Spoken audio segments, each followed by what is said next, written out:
Welcome to Drinks in the Library, the only library where drinks aren't just allowed, they are required.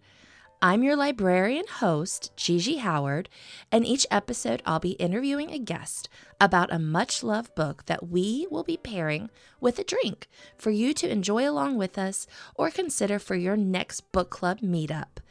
As always, stay curious and support your local library.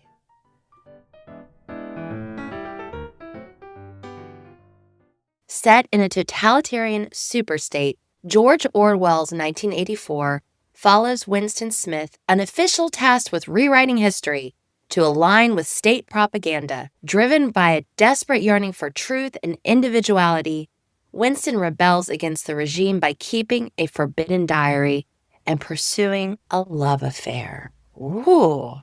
All right, my guest this week is the amazing president of the American Library Association 2026, Sam Helmick. They work as a community and access services coordinator at the Iowa City Public Library. Sam has also served as a member of the ALA Executive Board and as president of the Iowa Library Association.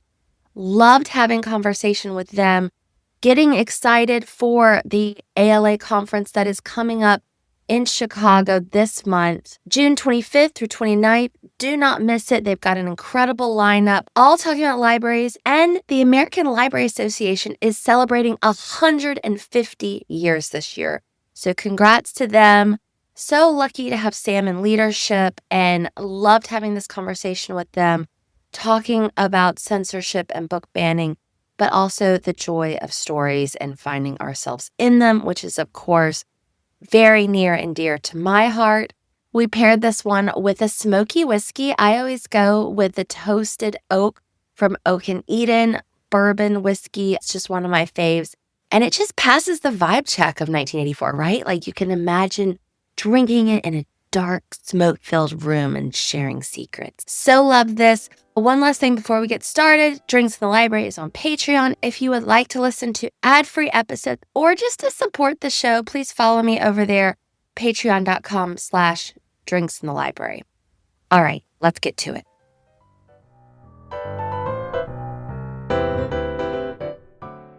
All right, Sam, we are here. I am pumped to be with you. You are the president of the American Library Association.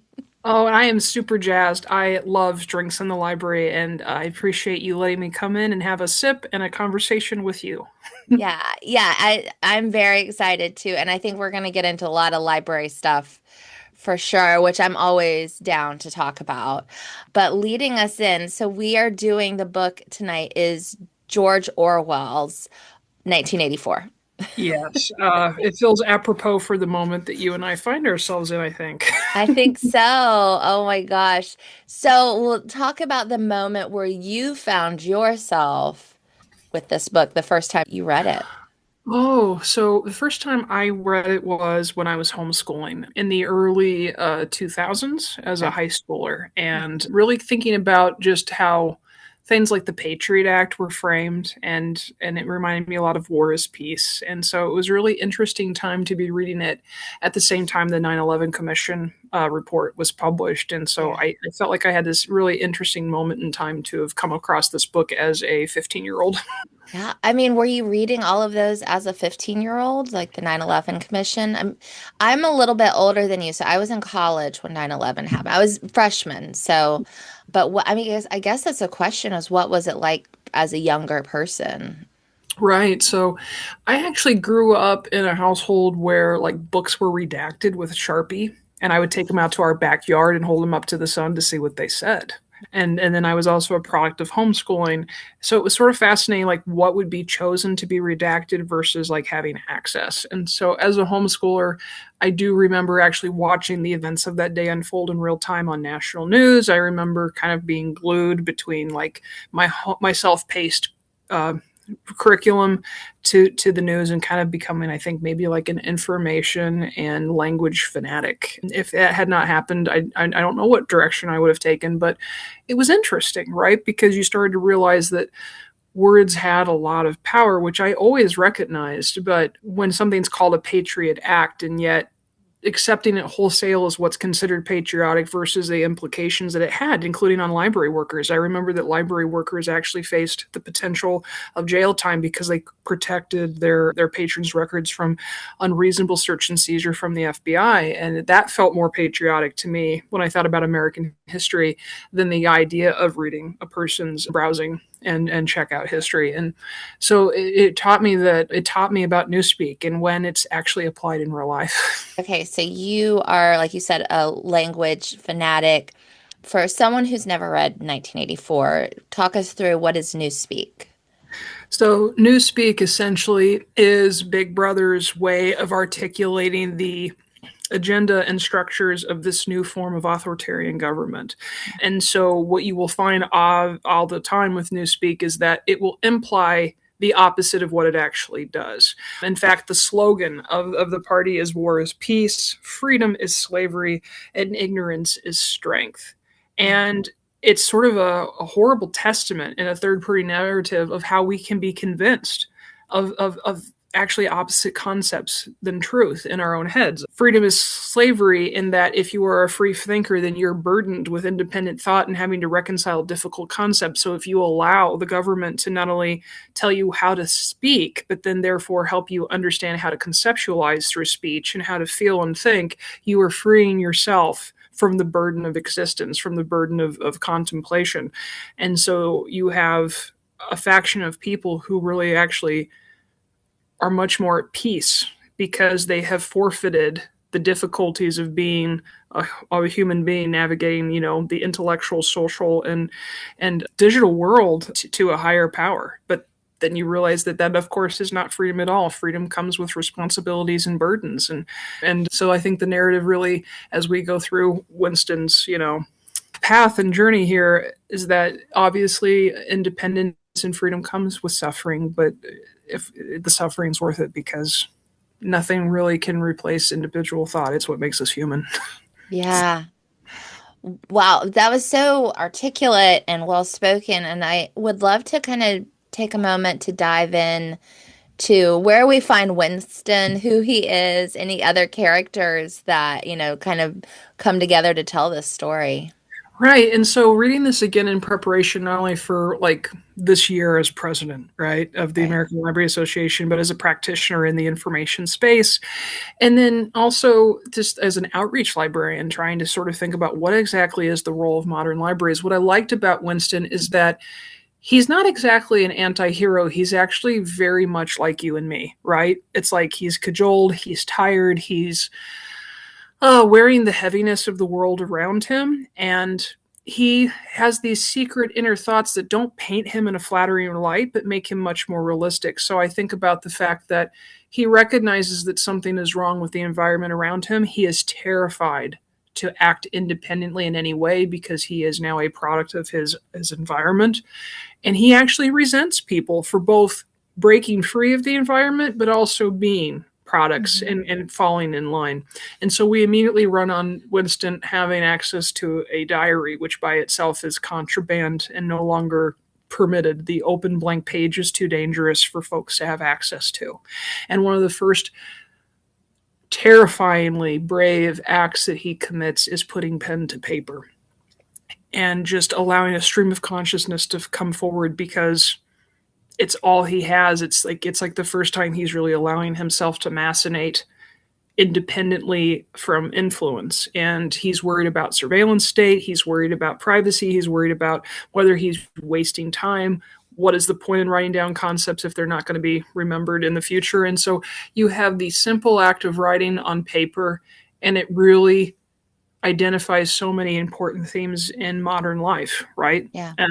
And if I can break it down, because at least in the way I see it, Gigi, is libraries are supposed to not only curate collections, but also like platform and support community conversations, whether it's a Right. meeting room or writer's workshop. The importance of reminding people to write and to speak so that they can think out loud together actually is one of the most essential components to a civil society. And so it's not enough to have access to pen and paper and to be able to have a stream of consciousness and to have opportunities afforded to you to just write and think and draft. I think libraries are really one of the last places outside of like formal education where you're actually encouraged and supported to do so. And it is such a fundamental part of governance of and by and for the people to be able to think out loud, to really kind of read each other's reactions so that we can formulate our own philosophies together and strengthen them.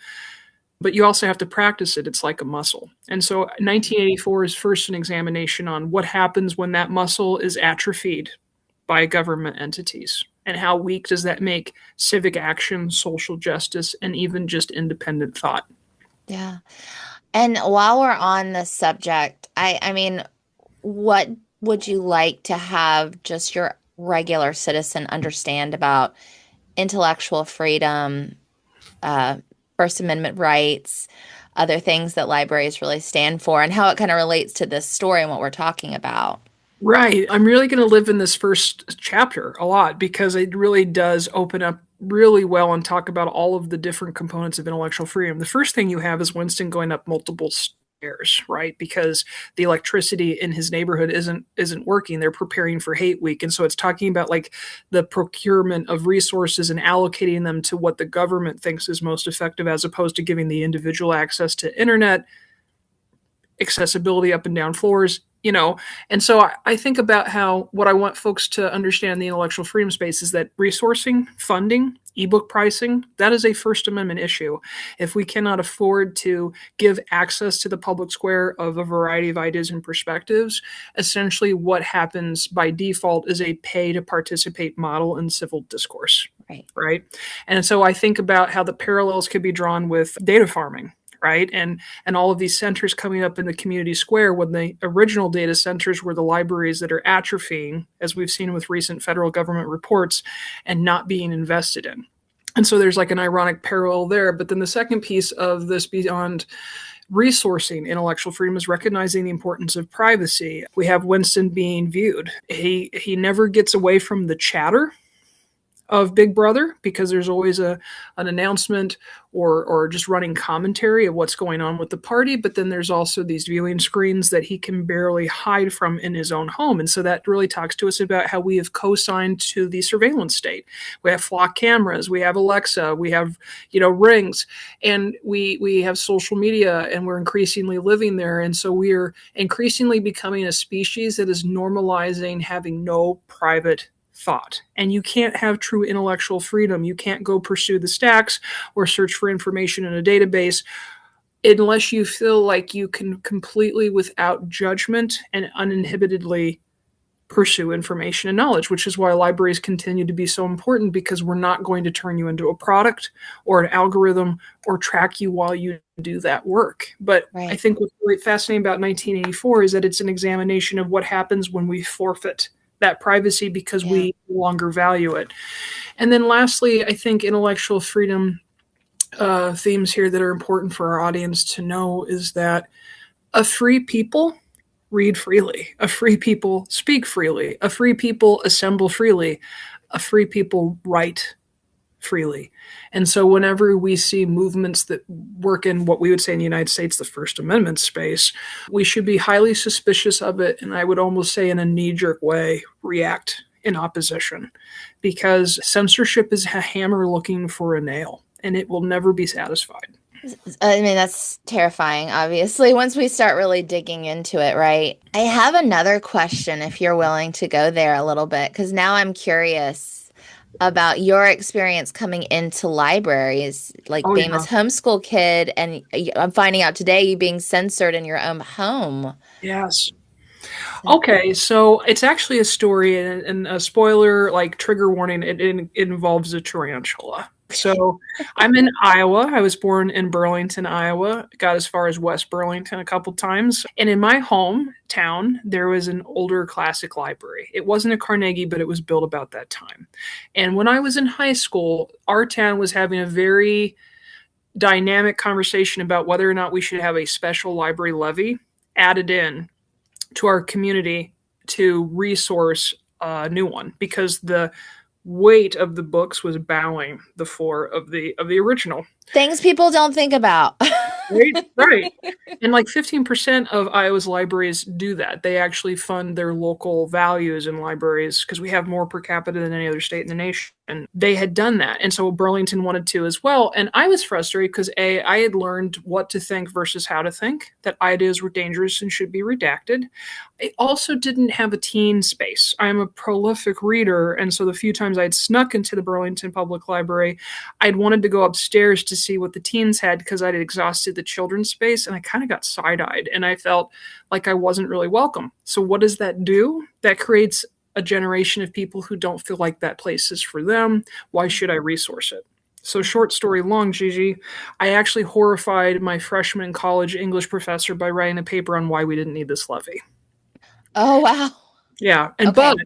despite me getting an A and her essentially clapping me out and being like, you carry on to comp two, they built this beautiful library. And by the time I was in undergrad, I needed to volunteer somewhere in my conservative Methodist college to meet all the requirements of graduation. And it was summer reading, Mhm. and they had this beautiful new library, and you wouldn't believe it. They had a teen space, 14 books, teen programs, a teen Wow. advisory board where you could put your fingerprints and your breath into what was happening. You got a choice. They had ebooks, so when I was home in my pajamas, I could download ebooks and audiobooks. Our seniors would check out a room because we never had meeting rooms before. They'd order pizza and play cards. It was like this beautiful thing. But I remember that the summer reading program had the Iowa State Extension Office entomology students come with a insect zoo. Okay. And as a volunteer, I was doing crowd work because in rural Iowa, summer reading programs are often like the family's vacation, right? Okay. Free, educational, close. And this little person of a completely different age and race and gender said, Sam, if you hold the tarantula, I'd pet him because they were trying to encourage the kids to pet them. And I was like, I don't care if you're 6. I got you on two technicalities, kid. First, these entomology students need to be etymology students because tarantulas are arachnids, not bugs. This is an insect zoo. But the other thing is, I don't care what we call them. I think they're creepy. I don't want to touch Yeah. them. But that was the moment where I'm like, oh my goodness, where else in society can two neighbors of completely different backgrounds meet, have this opportunity to have a transformative experience? And I fell in love with libraries. I came out of my shell. I started to do library marketing. I loved libraries because it gave me something to do. And what's really powerful about libraries is that less than 20 years later, you can be the president of the American Library Association. Here we are. Yeah, so thanks for letting me tell that story. And so I ran on the platform. Our stories are worth sharing because do you know how many other people have tarantulas? And do you know how many Sam Helmicks out there just need to have somebody remind them that there's a place for them there too. This is their library too. Yeah. And so that obviously lends itself into advocacy, but the power of stories and the power of transformative experiences together Right. has always really struck me because that was absent from my life for the first 2 decades. Um, Yeah. what was the experience like adding that in? I mean, was it like the curtains were pulled back, or was it a slow Oh, experience? it was scary, right? Because, like, am I really going to check out graphic novels? There's graphic right in the title, or can I check out books on evolution or Right. reproduction? And it actually was frightful because it felt like I had all of these social memos that I didn't get by socializing either through, third party narratives that help us learn about the world around us without paying the tuition of the life experience or just socializing with folks. And so it took my parents a while to come around too. I don't think that librarianship was what they had in mind for me, but my dad came around and actually flew on his first airplane to come see me be inaugurated in Philadelphia. And so that's the power of libraries and stories too, is that Wow. like you influence intergenerationally. And but it was hard. It equipped me though to I think talk to the other side because we have to find common ground and we aren't going to all have it on the same earth. Like we all stand in different places. And I remember talking to my folks about defending school libraries when I was the Iowa Library Association and president, and Senate File 496, which has had the 5 largest publishers in the nation suing my governor, came about. And they said, I just don't know how you could defend books teaching kids about sex. And I thought about it and I finally said, you gave me sex ed when I was in kindergarten. And they're like, we did not, you know? And I said, I don't mean to brag, but I was the award winning innkeeper's wife for 2 Christmas pageants in a row. And immaculate conception is reproduction knowledge because the Right. absence of something suggests the presence of something else. Right. And I didn't say it to drop the mic. I said it because I'm like, now, as the way you have raised me, that you got to do this in your way in your time, as a public librarian, who would I be to make those decisions for other people? Right. And it clicked. Wow. That's Yeah. incredible. What does one do to become the award-winning innkeeper's wife character? Is that what you said? Oh, well, first you homeschool.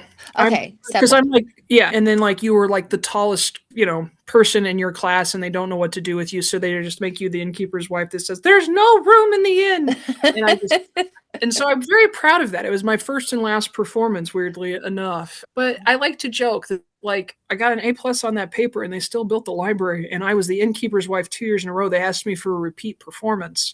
And so I just love to remind folks that like we have to have an environment where we respect caregivers and families and our neighbors to come to this conclusion in their way and their time.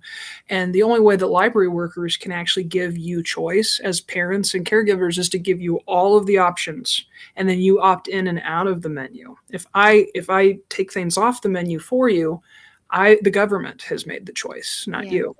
So, Yeah. yeah. Yeah.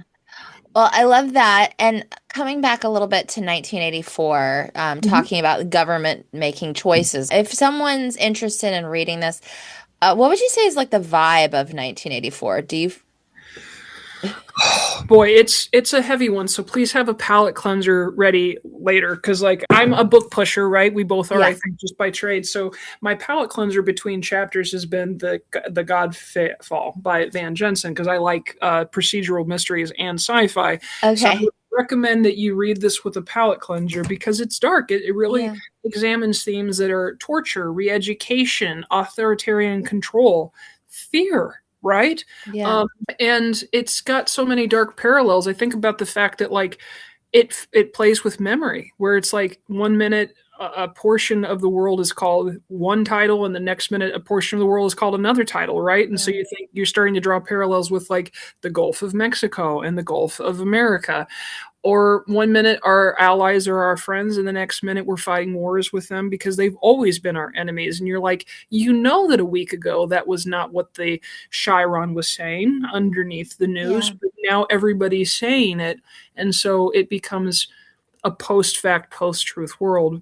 I also just think that play on memory, right? I think that Orwell did this in a way that I'd not read before and not quite since. And I don't think I understood its importance until we started to see government websites being deleted. And I'm like, oh, that's right, because our collective memory is too large and vast to be held in one brain and one encyclopedia. And this is how we have transitioned as a society, is to hold our memories and our institutional knowledge through government websites and organizations that not only us, but the international stage uses, and to just see those wiped without being replaced with anything was Right. sort of like an eradication of our collective memory, which is Yeah. an eradication of our collective identity. So it really touches on a lot of difficult themes, but they're very relevant. Yeah. I think a lot of people aren't aware of how much has been wiped from those websites. Right. Yeah. Right. And so I think that you have some wonderful work happening with international partners and also folks who are focusing on the Wayback Machine.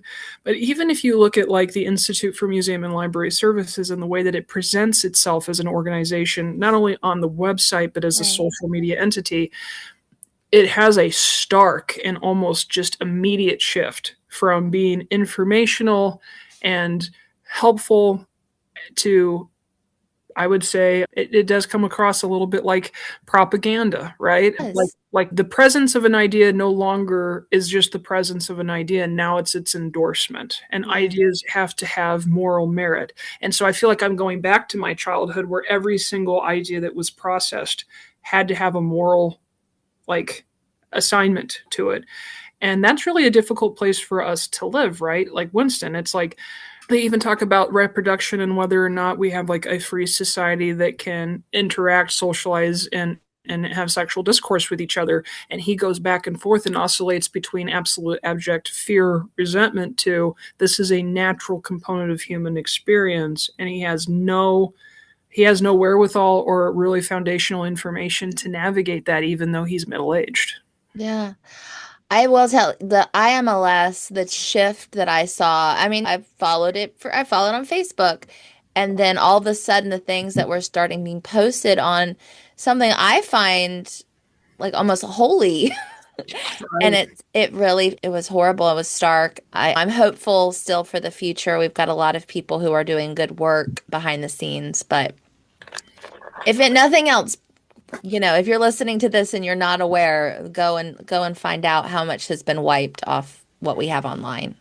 Right, and recognize again where that newspeak, that terminology is coming from. We have like this touring freedom truck for the 250th anniversary of the nation. I'm like, it's neither promoting freedom and it's not technically a truck. And so you're just like the truth in terminology and how terminology actually affects the way that we are engaging conceptually and intellectually with a concept, like with a thought, is it's really fascinating to me, Yeah. and I think it comes back to our roots. Just to be an insufferable Iowan ALA president, I always like to remind folks that the Library Bill of Rights was actually written here by Director Forrest Spalding in 1938. And it was for two very interesting reasons.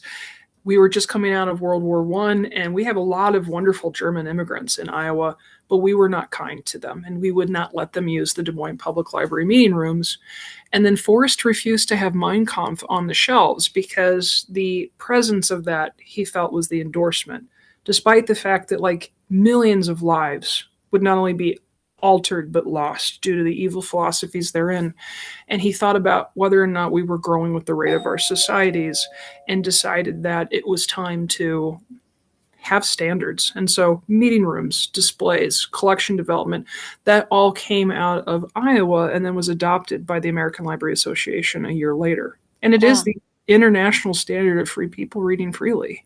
Yeah. So I think that that's also important to remember is that like the government did not edict down our First Amendment freedoms. This was a collaborative group of slaves and farmers and the French and everybody coming together at our 250th, story time here, where you think about we're about to have a significant birthday. It's really useful to remind folks that our values have always been hard won, and that liberty cannot defend itself, and it is never doled out by a government entity. It is something that the people have to watch and monitor. I'm Yeah. rambling now. I'm not fun at parties, Gigi. Not. No, you're like so articulate and well spoken. Like I was like, I'm not gonna have to edit anything. Talking just a little bit about 1984, like who would you recommend this story for? So I think that this is for folks who are trying to grapple with what it means to be an American 250 years in. But I also think that this is important for people who are interested in understanding augmented information, generative information, dis and misinformation, doom scrolling. I probably controversial in this, but I don't believe we're living in an information age. I think we're living in a content age. Now, Orwell really talked about information will be suppressed, right? And we kind of tried to safeguard about that. We have like Banned Books Week, we have our coalitions about the right to read. The American Library Association has the Office for Intellectual Freedom, but I'm kind of more of an Randian person where I think that there would be so much content and it would be so prolific that we would devalue its currency and how valuable it was. And we would struggle to analyze it, assess it, and give it a hierarchy. And so I think that what you and I do in the First Amendment space as practitioners, whether we're journalists or librarians or authors or publishers or editors, is we add curation, right? We add resources, we add collections, we add databases, and we add context. So conversations, footnotes, feedback, programs, story times. So that curation and that context allows content to potentially become information and therefore knowledge. And so anybody who's working in that space, this is a really good primer on the difference between noise and content that is meant to distract us and move us into silos to control our ability to engage with each other, organize with each other, and activate towards our shared goals and missions, and what is actually information, and how do we remind the population that you're forfeiting your privacy, you're consuming content, but is that actually in your best interest? Right. I guess how do we get that message across in a way that people will listen, you know? It's really difficult, right? And Yeah. so, because we're competing with a lot of great things. And so, I think starting younger is important. I think it's important for folks to recognize that they're going to turn 18, and that's somehow a magical date in the United States where you are endowed with apparently 100% of the knowledge we may or may not have given you in the public education space, Mhm. and you will be endowed with legal responsibilities, and you will be paying taxes for initiatives that you may or may not have any personal stake or moral claim to. And so it's important to enfranchise yourself to know that it's a more perfect union, not a perfect union over time, but the way that it becomes more perfect is by understanding your role in it. And that's essentially what Winston's trying to do, and he's doing it under great duress. And Yeah. as I've gone to other countries and had the honor of representing libraries and speech in the United States in this capacity this year, I've reminded folks that like the best time to defend your rights and practice them is like the best time to plant a tree 20 years ago. The second best time is today. Wow. Well, thank you so much for that. I want to take some time to talk about ALA. Yeah. Conference is coming. So what's something we can put a spotlight on? A big Oh my spotlight. goodness. I am so jazzed. There's so many wonderful things happening. So Yeah. we have, oh my goodness, we have Dr. Jill Biden. She's going to be one of our presidential programs, and she is going to let me interview her about her new book, which I'll be reading any day now, and then be signing for some books. I think that that's Oh, I'm jealous. That's I really cool. I'm like I've had so many wonderful things happen to me during this year, and I'm like, what a way to end off. I Yeah. respect Jill's work towards public education and knowledge, and I am looking forward to what she has to say in her book. We also have Rachel Maddow that's going to be an opening keynote telling us about the state of news and fake Okay. news and communications.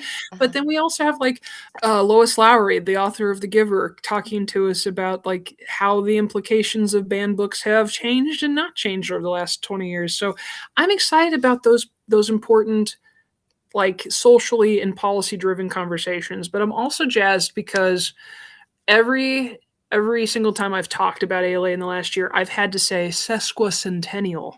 And that's not an easy word to say in public, but we're about to be 150 years old. And so we're Wow. going to have our birthday party in Chicago where ALA headquarters are. And we're talking about where libraries have gotten it right, reconciling where libraries have gotten it not so right. And we've had to kind of do some like, reconstruction and support to each other and restoration. And then we're going to have a party and we're going to talk about what's the next chapter.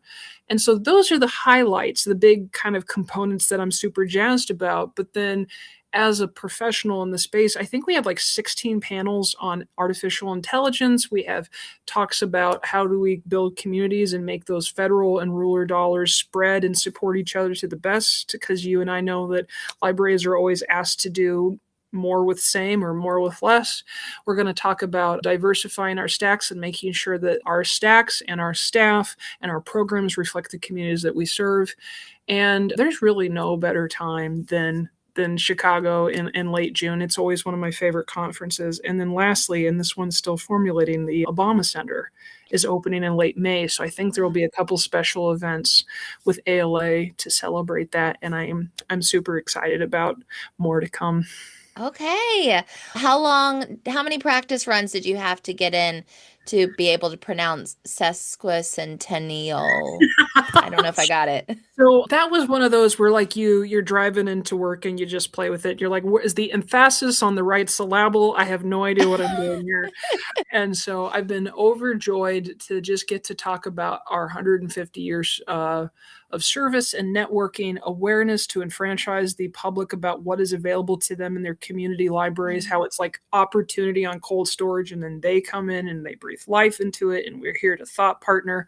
And I'm really hoping that like I'll eat my veggies and do my 5K runs and I'll be here in 50 years, because I want to know what the president of 2075 thinks of what we've been doing and how brave we were and how we met the moment. I'm excited to be in this present moment and I want to celebrate with you all, but boy, I also know you and I are writing some history, and I really would love to know what the future thinks of us. I tear up really easily. I'm like I'm a little misty. I'm a little misty. She thinks it's close to my heart too. And Yeah.